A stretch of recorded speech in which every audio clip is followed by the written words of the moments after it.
Moving on now to the Champion Chase. And when I said about 15 minutes ago off air to Andy that I thought Altior was a bet, he looked at me with absolute disgust.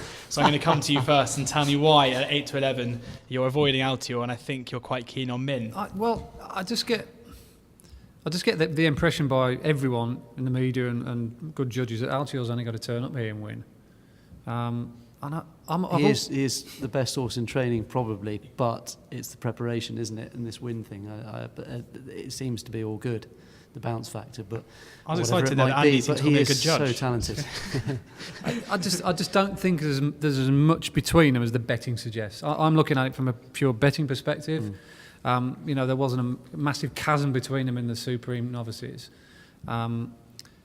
And I think Min's improved immeasurably over fences. Obviously, Altior has as well, which everyone can see. And I'm really looking forward to this race. I think the good thing... a very good time last time, wasn't it? Quicker than Footpad. He's run 3 exceptionally fast times, even when he got thrown out at Leopardstown. He's actually top of my figures, other than the horse I part own, Dr. Phoenix, who won't run, unfortunately. But like I say, my numbers suggest to me that Min has got more chance than the odds are saying here. That's all I'll say. Let's see what happens. But I've backed Min each way at 11-2, so I'm in a good. You're happy. I'm in a good situation where I haven't got to worry about him winning. Whereas if you're thinking of lumping on Altior, I'd be absolutely scared centres of Min being in this race. And given the way the race will be run, special TR if we go off in front, it'll give Min a lovely chance to get a lovely trail through into the race. Andy, when you get a knock on your door about 2.5 hours after Altior is absolutely hosed up, you'll know it's me. But as long as Min finishes second, then we're still winning. Min 7-2 best price with Betfair, even now, despite being as short as 9-4 elsewhere. Mike, I'm going to come to you about possibly the forgotten horse in National Hunt Racing, whether or not he will ever run again or run here, we don't know. But Duvan's still available at 4-1 with Bet365.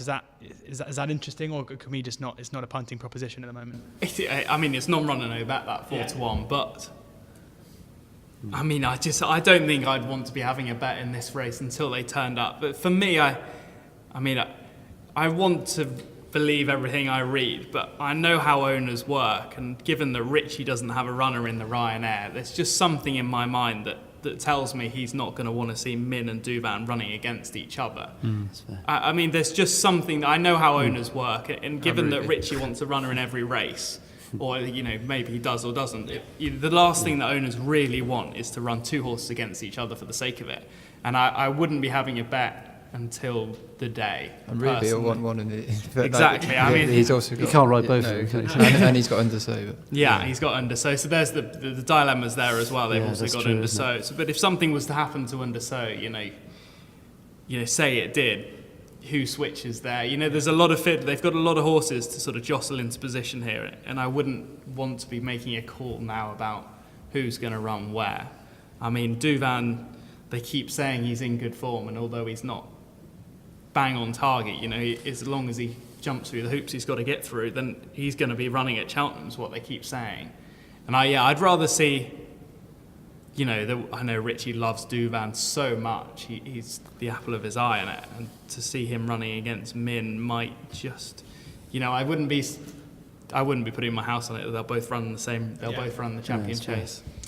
And just a word, Harry, on Altior. Obviously, you're based pretty close to his trainer and probably know the horse fairly well. How do you see this kind of match bet shaping up?